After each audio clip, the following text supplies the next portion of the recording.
This is Stanford Engineering's The Future of Everything, and I'm your host, Russ Altman. Thanks for listening to the show. If you're enjoying it, please consider rating and reviewing it. A rating is a number. We like to get a 5 if we deserve it. And a review is some comments about what you think of the show that'll help us and others understand what it's all about. Today, Susanna Loeb will tell us that for education, it's the experience of the learner that matters. So when you're evaluating new educational opportunities, new classroom styles, new teachers, and especially new technology, it's all about the experience. It's the future of education.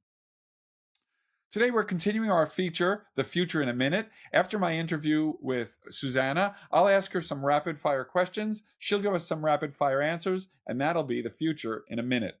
Before we get started, please remember to rate and review the show. We're very grateful for you listening, and we'd love to hear your thoughts.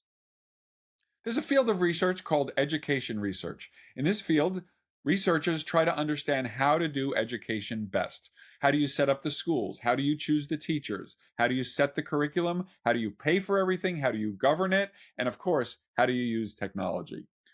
The questions here are quite relevant because the education of our children and our own continuing education as adults is absolutely critical for maintaining a population and a workforce that's ready for anything. Well, Susanna Loeb is a professor of education at Stanford University and a senior fellow at the Stanford Institute for Economic Policy Research. She's going to tell us about how education research is grappling with the issues that came up in the pandemic and also with the explosive issue of the use of AI in schools by both teachers and learners. Susanna, what drew you to a career in education research? I actually started thinking that I would do engineering and in work in the environmental field, and then working in there for a while made me realize that even in that field, education was fundamental for the kinds of changes that we wanted to see in the world. And I just deeply believe that it's the basis of the society we live in. And that's really what drew me to education. Did you also have a desire to be an educator? Because there's a little bit of a difference, right, of studying education versus being out in the field. And of course, as a professor, you do both. But was this a dual love, or are you more interested in like the theory of education than the practice? How do you grapple with all those issues? Yeah, I do really love both. I think why I've loved my job so much is that I get to see the joy of the actual education, the relationships that develop, the excitement of learning new things. So I really like the human side of it, but I'm also drawn to trying to figure out how to get students the very best and people the very best experiences that they can have so that they learn and are so excited about the world around them. And so I really like the scale of the effect that we're able to have as researchers and as working at kind of the systems level. But I'm always motivated by the kind of human interactions that I see in the work. Great. So for people who don't think about education research all the time, can you kind of, as a preface to the rest of our conversation, can you give us a sense of like, how do education researchers approach their jobs, and like, what are the big contemporary issues in education that are like getting your attention and others? Yeah, so of course there were a huge range of education researchers. Some researchers work on really the neuroscience of learning. So how does the brain respond to different inputs? What is the very best way that a student can learn how to read? So there are those kinds of researchers. But then there are researchers like the research that I do that's more like, how do we create education systems that are beneficial for students, that engage and excite them and also help them develop the skills that they need to thrive? So I think very much about how do you recruit and retain excellent teachers? How do you set up classrooms so that students get the individual attention that they need, that they get those interaction opportunities with other students, all of those kinds of things? And how can you do that not just in one school, but across an entire nation or across, globally, so that we all have these kinds of opportunities? And some of the pressing questions right now. I mean, there are these great inequalities in access to the kinds of experiences that students need to thrive. So I think just a question of how you scale quality, how do you make sure everybody gets that is important. And then I think a little bit about what we're going to talk about today, which is new technologies and both the opportunities and in some ways the threats that they may pose for getting students these kinds of opportunities. Yeah, I had the pleasure of looking at some of your previous work just in preparing for our conversation. And it's really impressive that you look at very like logistically important things and like how is the school financed? How is the school run? How do people make the career choice? And so it's been very broad and very real. I can imagine that teachers in the trenches would look at your research program and say, "Yeah, that's what needs to be studied because that's what affects their everyday life and their ability to do what they're passionate about." So it was very impressive. Okay, so we are definitely going to talk about technology, but one way I want to get to it is I know you've done a lot of stuff on tutoring and effective tutoring, and from my understanding, it had a little bit or a lot to do with the pandemic as kind of a forcing function. So can you tell that story about how your recent work in tutoring was kind of catalyzed by the pandemic? Although I don't want to give the pandemic too much credit for anything. Yeah, no, I think that's just right. So the pandemic happened, and I think what really characterizes my research, as you can see, is I've worked on finance and teachers and school leadership and all sorts of different projects, but it's always been grounded in partnerships that I've had with districts around the Mm-hmm. country, with educators around the country, and from those kinds of partnerships, you could see immediately that this was different, that the pandemic really was different. Suddenly, you had huge numbers of students who were disconnected from school, who had lost some kinds of learning. They knew part of it, but not some of it because they had been out. And so you really had to think, what is the best way of addressing these kinds of needs? And so we went to the research literature, and it's really not surprising because of the kind of clear logic, but intensive tutoring turned out to be clearly the most effective approach for addressing these kinds of issues. So students who are disengaged, if they have an adult that they work with regularly at the right level, who teaches at the right level and also motivates and engages them, you can make dramatic changes. And the research was really clear on that. And so my work coming out of that was very much really a question of how do you get this to as many kids as possible. And what was fun about it is that everybody knows that it's the right approach. So all teachers would be like, of course, this is what my students need. All parents felt it was just what they needed, what their children needed. But the struggle was that not everybody believed that they could actually do it. Is this something that we could really manage as a system at scale? And so we went out to study what kind of programs are effective in different places. And then when districts try to roll these out, try to build these, what are the barriers that get in the way and how do they figure out how to get over them?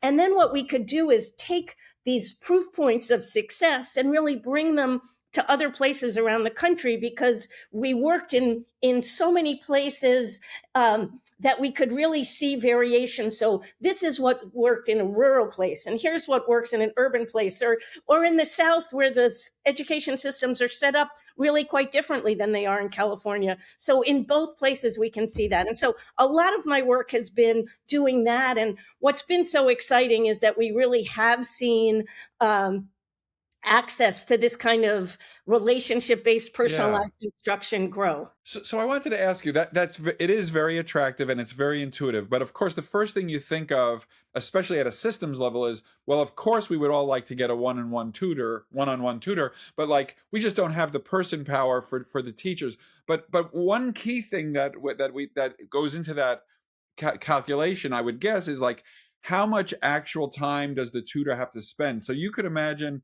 that instead of having a teacher at a school give lectures to 20 students or 25 students or whatever it is, that they could go around the room and that short, brief little bursts of interaction with the students as they walk around the classroom might be more effective than 20 minutes talking to everybody or some kind of mix. So what is known about like the how high touch and how prolonged that tutoring relationship has to be, and will it scale, and do we have the workforce to do all of this?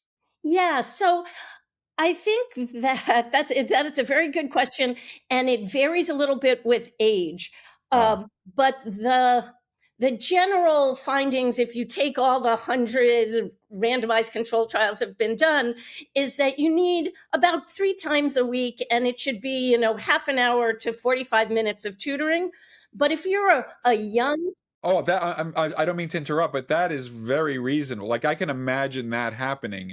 It's not we need 7 hour sessions every day or like It's not 7 hour okay, sessions every day. okay. But even there, and for young kids, they have shorter attention spans so that you can get it to them that way. The other thing is that I think we do have a workforce that we hadn't leveraged before that now we're being able to. So, for example, work study students in college have turned out to be wonderful tutors.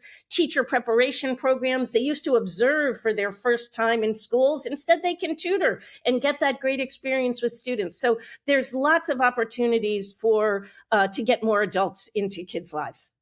That really is exciting, and it kind of makes sense. And I know one of the things you're working on is scaling this, and this goes to a lot of your other previous research about like how do you effectively disseminate a practice. I know that's been a big focus of yours. Like, okay, we finally learned something that seems to be true and useful, and now we want everybody to do it. So what is the way, what are the knobs you have to turn to try to get an entire nation to adopt a new educational practice that you're sure is a good way to go? Yeah, I mean, it's kind of tricky.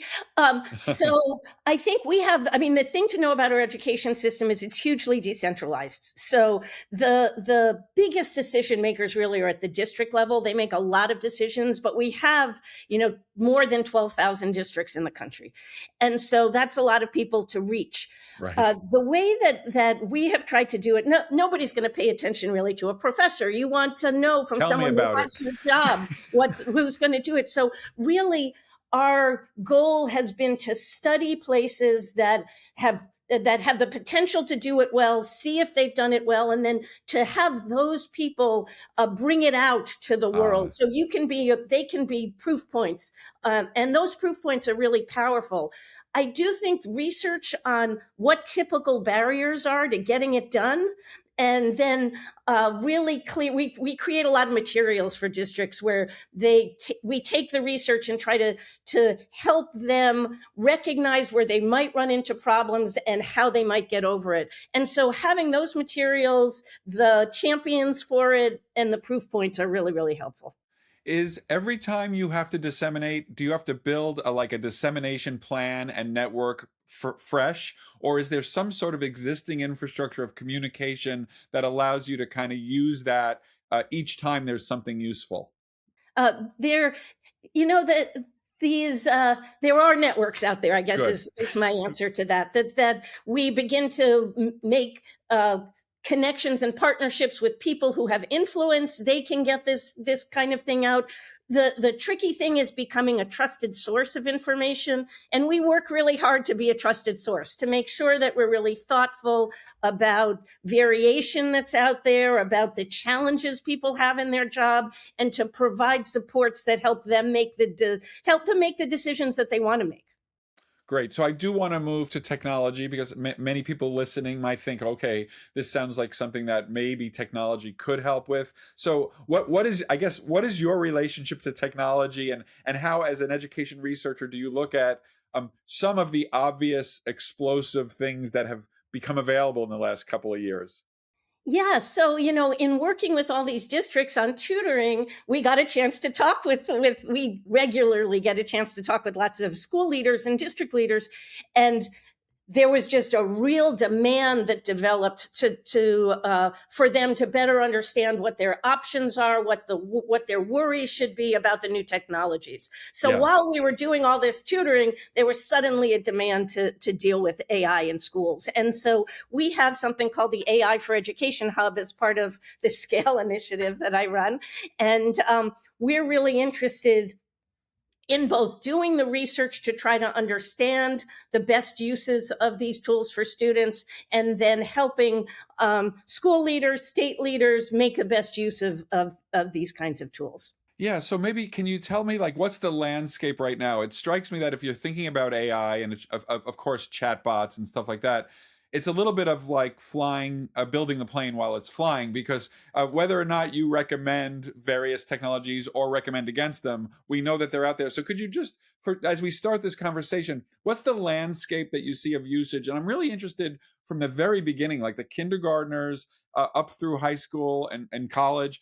What are you seeing as an educator? Yeah, so schools in the U.S. in schools, most of the use is by teachers and administrators and not given directly to students. Certainly, students are using Grammarly and some of these tools, but not. It's not really built in as much to their day-to-day lives. Uh-huh. But for teachers, they are. They're these tools that are helping them. Write letters home in different languages, are helping them create lesson plans that differentiate. All of those kinds of things are already really in the classroom in many, many places. Evidence about effectiveness is really low. We just did a review of the research. We have a repository at the hub for all research on AI in education since ChatGPT came out, basically, so the last few years. And only 20 of those studies really are believable causal effect studies of how these tools are affecting either students or teachers. And what you see is that they are time saving for teachers. And so there's some potential there. But there are very few studies on K-12 students, just because they don't use them very much. That said, there's a lot of use outside of school, so that we do have to think about changing homework assignments and things like that to meet them. But I think the big takeaway is that we are working in a space where we know very little, where things are happening really quickly, and that it's going to be important to set up ways of learning and adjusting quickly in real time because of these changes in a way that we've never had to do before. And so that is kind of our goal in what we're doing, is to figure out how can we become a learning system and not let what's happened in social media and the negative effects that we've seen there be repeated with these AI tools for education. This is The Future of Everything. I'm Russ Altman, and we'll have more with Susanna Loeb next. Welcome back to The Future of Everything. I'm Russ Altman, and I'm speaking with Susanna Loeb from Stanford University. In the last segment, we had an introduction to research in education, and we heard about how tutoring had a moment during the pandemic, which now has ongoing good effects on our understanding about how to best do tutoring. In this segment, I want to ask Susanna more about how AI is being implemented, how she thinks about the use of technologies like AI, and some of the work she's doing with the AI companies to really understand how it can best be used to advance the education of both youth and adult learners. So, Susanna, as you approach AI, like, what's the way you think about it with respect to its impacts on education? Because it's multifactorial. As you said, the teachers are using it. We know the students are increasingly thinking about it. How do you approach it? I tend to think about how we can get students the experiences that really help them develop the capacities that they need to thrive. And we know a lot about that already, but we're not doing the greatest job of actually getting them those experiences. So when I think about these new tools, I think, how can we use them so that we can make our education system better, so that we can provide students these experiences in ways that we haven't done before? So, for example, while we know that students learn much better if they're taught at the right level, so that we're actually teaching them right above what they already know, we have a very hard time doing that. And maybe AI can help us do that. And because it can differentiate. But similarly, we know that things like apprenticeships can be really motivating for students, but we all often have a hard time making those happen well because there are lots of logistical factors involved, and we don't also do a very good job of measuring whether students are learning in those situations, so we can't scaffold them and push them forward in that learning. And so I think, how can we change these kinds of opportunities for students by using these kind of new tools that have this great ability to do things like differentiate and deal with really complex organizational matters? Yeah, and I could imagine if you're doing research on AI and education, like with chatbots, like Open ChatGPT or something, and its competitors. One thing you could do is controlled trials. Like in medicine, we do this all the time. You know, there's an intervention group that gets it, and another group that doesn't, and you could look at differences. But you can also, we do this in medicine as well, do what we call like observational things, where you just let stuff happen, and you look at the people who did whatever and the people who did whatever else, and compare them. What's happening in terms of trying to gather this information? And is there appropriate support for doing these studies? Yeah, so in education, it's really hard to compare students who use a tool more to Yeah, those who use it less, because those students are so fundamentally different that yeah, the ones who use it more almost invariably would have done better anyway. So it is important to try to make a fair comparison, and randomization is the best way. Historically, what we've done is prepared far in advance for this kind of randomization, and then followed students for many years after. We don't have that kind of time frame right now because the tools are changing so fast, which is both great because they could get better, but also scary because we want to know if something is going to have a negative effect. So I think the trick now is to treat them more as A/B tests, still randomizing, so we still get around that problem of the students who take it up being really different, but we do it in a fast way. In order to do that, we really need to set ourselves up to do it. So it's important to do it kind of in partnership with both the industry who has these tools and the schools and districts who have the ability to work with students with the tools. And then, make the test, see if you can get it better, do a test again, and keep that yeah. kind of learning process going. Yeah, and in my prep, I came across an article about a collaboration you had, I think, with OpenAI. Can you tell me about like how that works? Yeah, so that is really just starting. We are partnering with them on their global rollout of ChatGPT in schools, both the regular version of ChatGPT for teachers, but also a really study version for students that's more Socratic.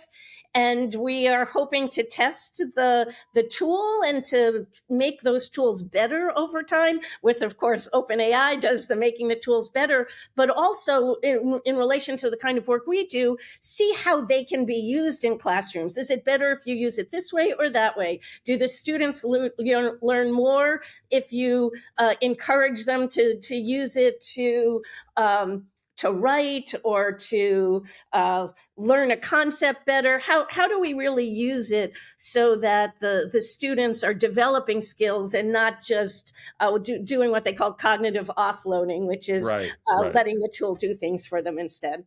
So is there any chance that they would ever like share some of their data? Of course, you would have to make it, anonymized, so you're not looking at individual kids.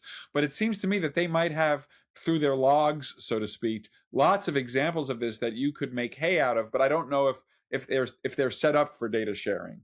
Yes, they are definitely set up for Ah, data sharing, and we will do that. So the first rollout internationally is in Estonia, and it's just happening last week, and this week is really the first wow. part of it. But we will have access to, anonymized data linked. We're collecting a lot of measures of student learning and development outside of the tool as well. So we can compare that to how they're interacting on the tool to see which students are taking it up, how they develop when they're taking it up, and questions like that. So, an obvious question, given the first segment about tutoring, is how does AI, like the study mode or whatever, what's your assessment of the possibility that half hour or more every 3 days might be able to at least be augmented with some AI?